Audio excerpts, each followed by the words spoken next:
Добро дојде во Магична сцена и за Наташа Петровиќ. Здраво, Натке, како си? Здраво, добро ве најдов. Супер, фала на прашање.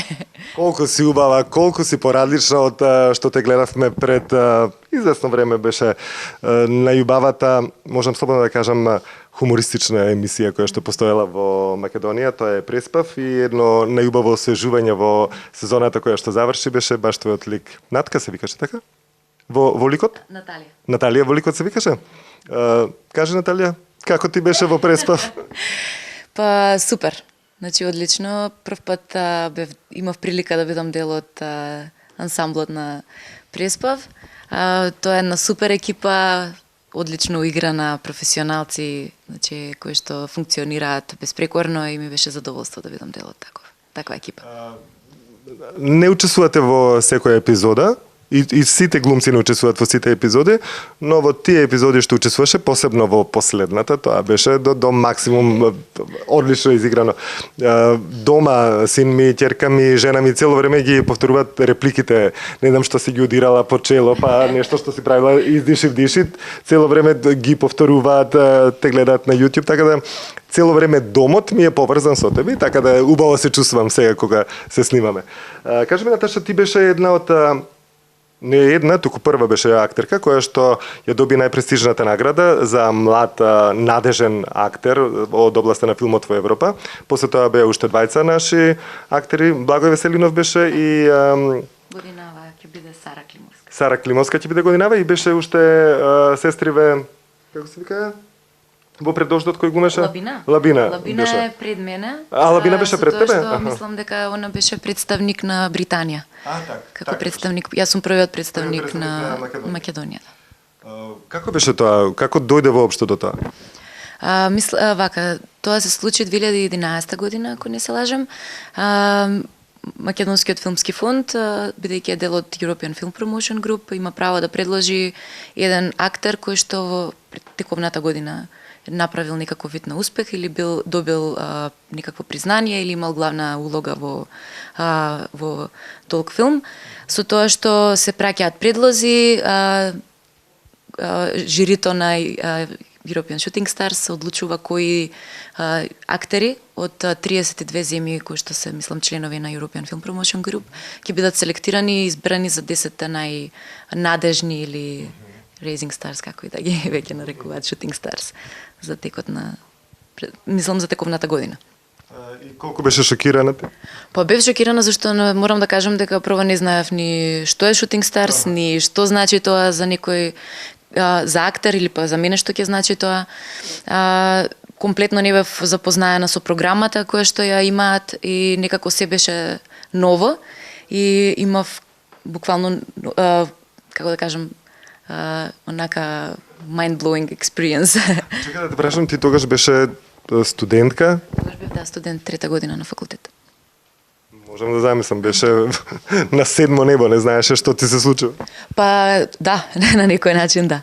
Се снимавме тогаш, не знам дали се сеќаваш, јас исто бев воодушевен како некој наш непознат, ти беше тогаш непозната, како некој наш непознат, најнаш станува меѓу 10 надежни актери во Европа, викам, и кога те видов тогаш сватев, викам, ти си ретка убава, природно убава девојка, така што сигурно и убавината, неспорен е талентот, мислам, кај тебе тоа е докажано во на сите нивоа, но пак ќе кажам за еден актер да е комплетен, и за било какви улоги пак треба и убавината да е, затоа што ние прво што гледаме физичкиот изглед, па потоа доаѓа глумата. Тоа било така и со Мерил Стрип и со сите останати кои биле звезди во Холивуд, и за машки и за женски. Кажи ми, што стана после со тие филмови од Европа, колку те бараја, колку учествуваше, знам дека снимаше исто така.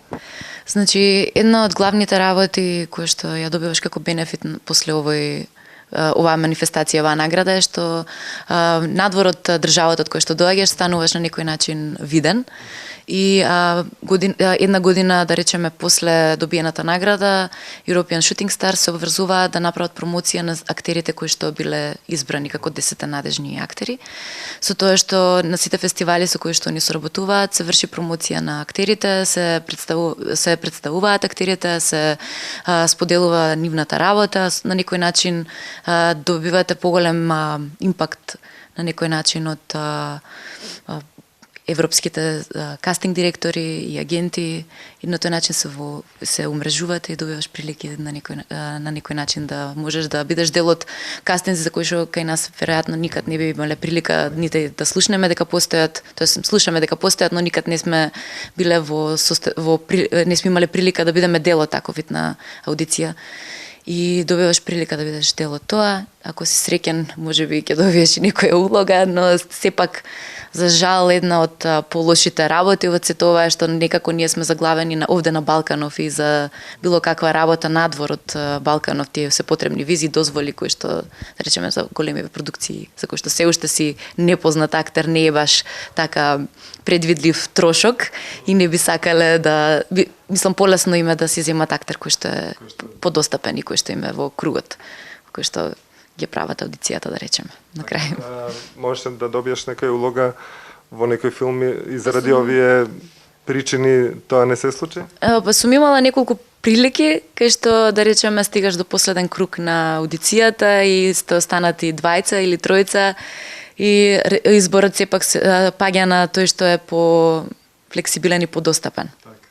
Значи сепак не станува збор за квалитетот кој колку е добар во моментот, туку е за продукцијски што е поисплатливо, да речеме. А овдека во Балканот, Србија, тука можеш без проблем, така? Мислам секаде можеш со нормално, со работна дозвола. Јас се работев и во Њујорк, на Оф-Бродвеј представа која што е на продукцијата таму, воопшто не им беше проблем да ме донесат од Македонија да играм таму. А тоа, Наташа, како се случи? Режисерот на представата, кој што при тоа беше еден од продуцентите, го гледал филмот As If I'm Not There и се некако посакал дека и помислил дека јас сум човекот кој што треба да биде дел од представата, прати аудиција, се снимев, испратив и само следниот чекор беше да испрати документација, да ја пополним и да чекаме работна виза и тоа беше тоа. За колку време доби? Па не се сеќавам точно, ама мислам дека доста брзо, као месец дена траеше целата процедура. Така. И колку време беше таму? Па се на себе 2 месеци, 1 месец, скоро месец, значи припреми и месец дена интензивно играње. Обично имаат тие, секој ден се игра представата, така беше и во твојот случај, така цел месец и беше изиграна представата. Така, игравме 7 пати во неделата, со тоа што понеделници не игравме, не се игра како и овде. Од вторник до недела со тоа што за викенди се играат по 2 представи. Значи секој ден исто представа, да. Колку актери? Па големо беше ансамблот, мислам дека бевме некои 12-тина. Да. Што улога имаше? Играв девојка која што е еврејка и е заглавена во логорот Терези. На кој јазик? Англиски. Да. Треба максимум да знаеш перфектно англиски? Па за улогава не беше потребно, дури инсистираа да не мора да биде перфектен англиски, бидејќи сепак тоа се евреи кои што не зборувале перфектно англиски. И така, за потребите на представата зборувавме сите на некој начин малку broken English. Бред Пит не те не да? Не ме најде, за жал. Еве, овде сум. Абе, види, па може ќе те најди, чекај ти не го би најдеш. Така, не, тама работа. Добро, и тоа си останува сигурно во резимето, е еден голем плюс дека си работува на Оф-Бродвеј. Кажи ми, со Преспав како дојде соработката? Како те одбра тебе за таа улога? Па продуцентот на Преспав, Пеца, стапи во контакт со мене, ми ја објасни идејата, концептот. Знаеше тој од претходно? Па ме знае, ми нима доаѓано на представи, мислам дека тој е еден од ретките можда продуценти кои што следи исто и театарска сцена. И верни има гледано неколку пати на представите кои што ги игравме и стапи во контакт со мене, ми објасни која има идејата и целта со внесувањето на овој лик, па и така некако се договоривме да бидам дел од Преспав. Знаеш дека јас сум шокиран од Преспав од твојата улога, затоа што те знам и приватно и ова што го правеше ти во Преспав, викам, леле, Наташа, значи стварно ти се восхитуваме, поклон до земја за она што го направи. Јас би те прогласил најдобра актерка за 2020 година, не на Преспав, на планетава Земја. И уште нешто сакам да ти кажам. Како се одлучи ти да бидеш дел од театар за деца и младенци, зашто тогаш очекував јас, например, дека одма ќе бидеш дел од драмски иманата, дека ќе се тепаат за тебе да те имаат, кога беше таа номинација и добивање на наградата, а ти остана во театар за деца и младенци, дојде тоа далеку дека е поневредни се тие актери, можам да кажам дека се и повредни затоа што имаат многу елементи и на пеење, и на глумење, и на играње во даден простор, и имаат нонстоп, зборувам за вас актерите од театар за деца и младенци, кои што од 365 дена, 300 дена во годината сигурно сте на сцената и сигурно сте преактивни во однос на другите од МНТ или од Драмски кои што може да си направат пауза и играат по 1 до 2 представи во текот на една сезона. Како дојде тоа да се ти тука, а да не си во МНТ и во Драмски? Одлуката беше моја да бидам дел од ансамблот на театар за деца и младенци и пред се сметам дека ова е една од поздравите институции. На некој начин, со самото тоа што ансамблот на театарот за деца и младенци не е огромен и ова не е огромна институција која што има, да речеме, над 1000 вработени. Овде се знаеме, соработуваме многу добро, има одлична работна атмосфера, сите сакаат да играат и играат. И мислам дека една од пресудните работи која што беше која што на некој начин ме натера да бидам дел од оваа институција е баш разноликоста на представите кои што ги играме. Значи, овде имавме опција да играме представи за деца, но исто така ја развивам и младинската сцена, кај што играме представи за возрастни, за младенци и некако мислам дека повеќе би сакала да бидам дел од ансамбл во кој што ќе имам прилика да играм и ќе играм, отколку да бидам некаде само заради тоа што е, да речем, името на институцијата е поизвикано, а да не играш. За мен, мислам дека за секој актер е погубно да не игра. Кажи ми, те бараа да бидеш дел од МНТ и од Драмски? Во МНТ немам играно, мислам дека уште од моите студентски денови. Не сум имала прилика да соработуваме. Во Драмски театар последно нешто работев со Златко Славенски и тоа беше исто соработка, додека исто бев вработена овде, така да не знам, драго ми е дека имав прилика да видам каква е атмосферата и во Драмски театар, да не набројувам другите театри, во тој театар. Во МНТ видов каква е атмосферата пред да бидам воопшто и вработена. Како се викаше представата? Кавказски круг со креда? Не. Како се викаше? Безљубни. Безљубни, да. Така да мислам дека не направив лоша одлука со тоа што сум овде во овој театар. Каква лоша одлука, идеална одлука. Ти посакувам многу представи да имаш овдека, тоа со сигурно го и имаш, но ти посакувам и многу улоги надвор филмски, затоа што навистина се покажа барем во тој дел дека си многу успешна. Посакувам да не си само во оваа сезона да видиш дел и во другите сезони. Се надам дека според рейтингот што го покажат, можеби ќе направат нешто да се вратиш, затоа што ти во предпоследната епизода, мислам, или во последната заминуваш. Кај отиде? Во театар за деца и младенци. Ќе видиме. Не се знае. Дај Боже да се вратиш во секој случај. Си посакуваш да се вратиш, нели?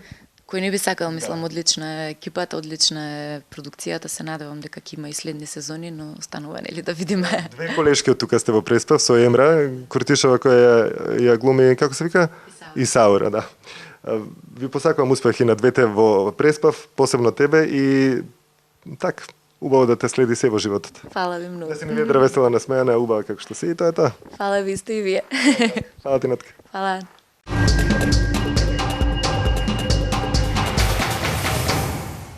Добре дојде во Мајкша сцена за Ангела Димитрова. Здраво, Ангела, како си? Здраво, добро ве најдов. Да се снимаме и во театар за деца и младенци во Скопје, не само во Битола да се снимаме, така ли? Да. Како дојде трансфер од Битола Скопје? Па имаше конкурс за вработување тука во детски театар и се пријавив. Тоа беше лани, прв конкурс и после тоа влегов на паушал, заедно со Никола колега и после година дена од прилика во октомври 2020 се вработивме. Што викаат, ве земаме, без вас театаров нема да тргне. Тргнате тој е убаво, него да продолжи до кај што застана, да.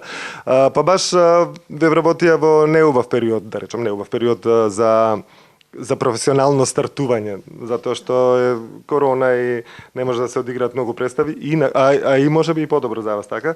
Зашто инаку ќе ве исцеде, а знаеш како ќе игравте четврток, петок, сабота, недела, по 2 представи ќе имавте секој ден. Да, па и сега играме. Значи баш во овој период се погоди да играме, да спремаме 2. Да, 2 представи сум јас, а колегата Николај во 3 представи кои се спремја оваа година. Така да игравме, да. играме. И уште.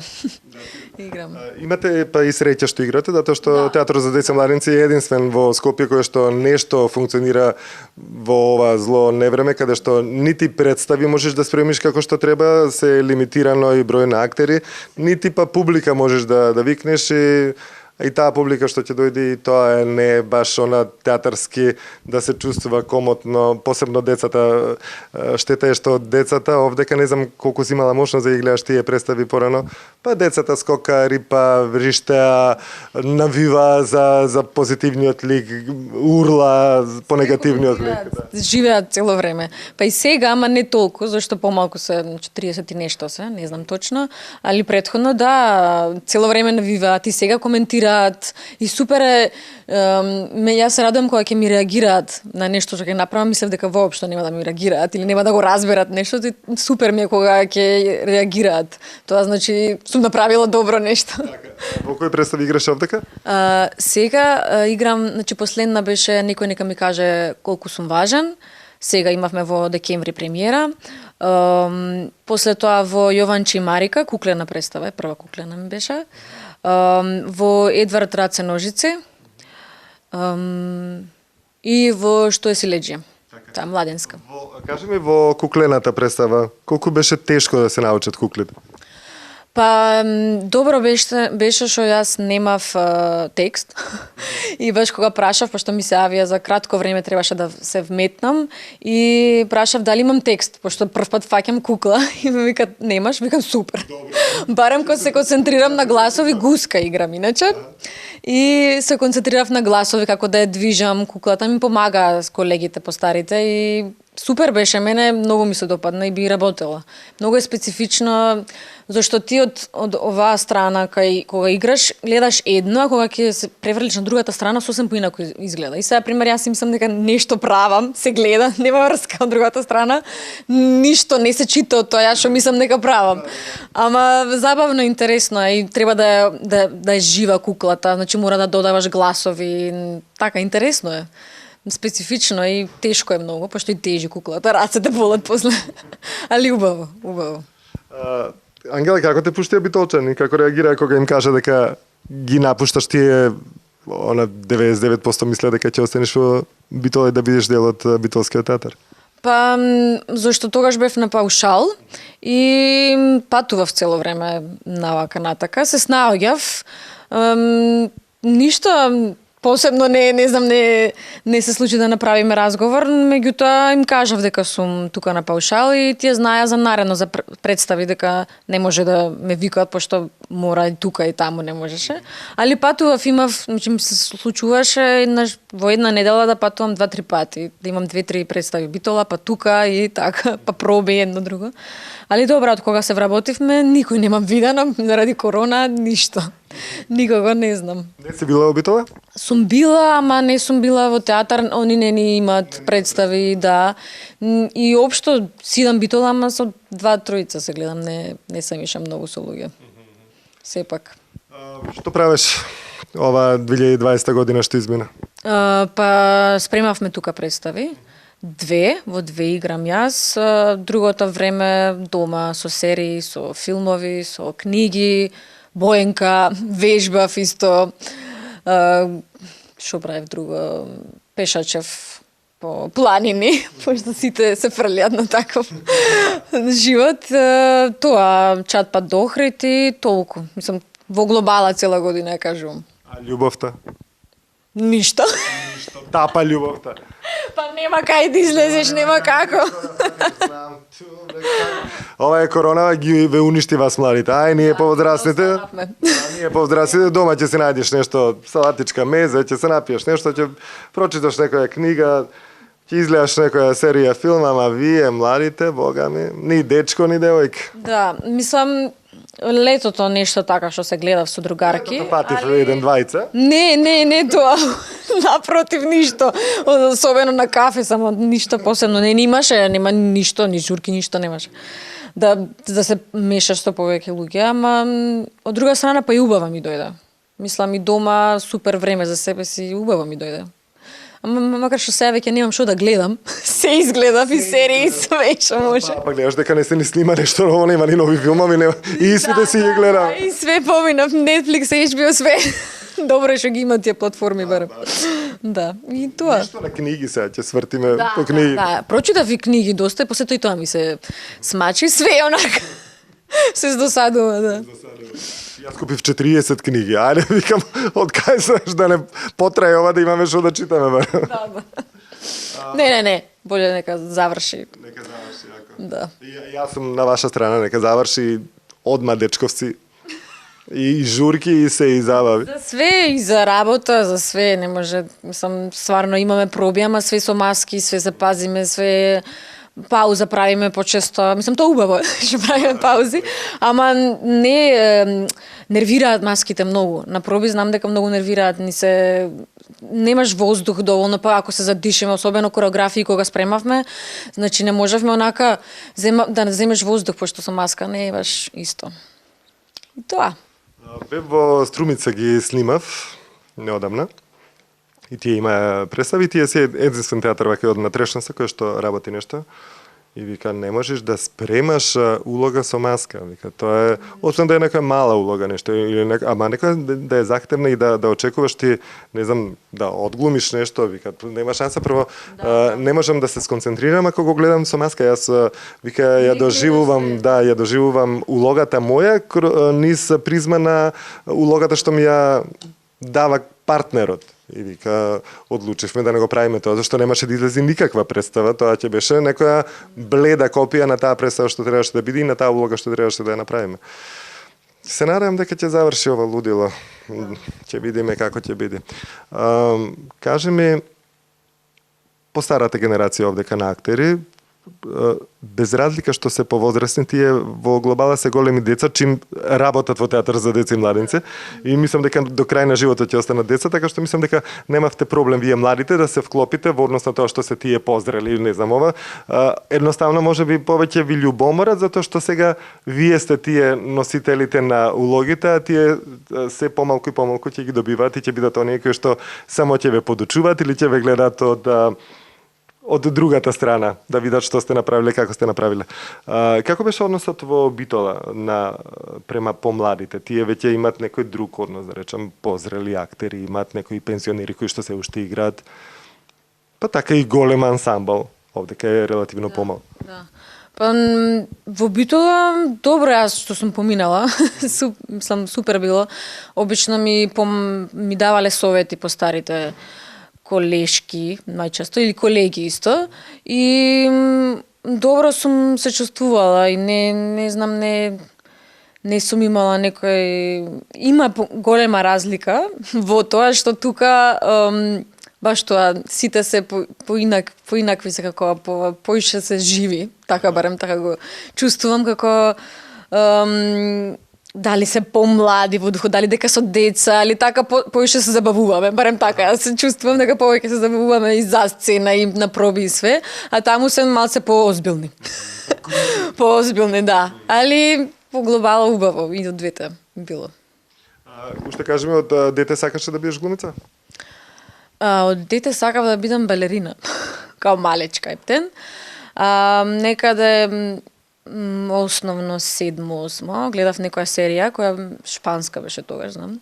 И имаше за танц, глума и пеење и играње и свето тоа сакав на таков факултет да студирам. После тоа средно малку заборавив на све. И на крај некаде... На дечковци тогаш ти летеше мозокот? Не имав многу дечковци во средно, искрено. Така да заборавив воопшто за дека на факултет. Дека треба да се оди, да. И во 4-та година имаше, знам, Битола за роденденот на театарот, кога има во ноември, знам, дека имаше како маратон, цела недела представи и знам, кога отидов тогаш, викам, чекај, значи, тоа сум сакала, јас заборавив и после тоа идев цела година нон-стоп на представи и реков, тоа ќе биде тоа, па ќе видим ако ме примат све. Моите малку се зачудија, ама... А татко ми беше као, добро, јас знаев, ти цело време беше у театар, а мајка ми пошол на економист-реалист. И вика, уметност!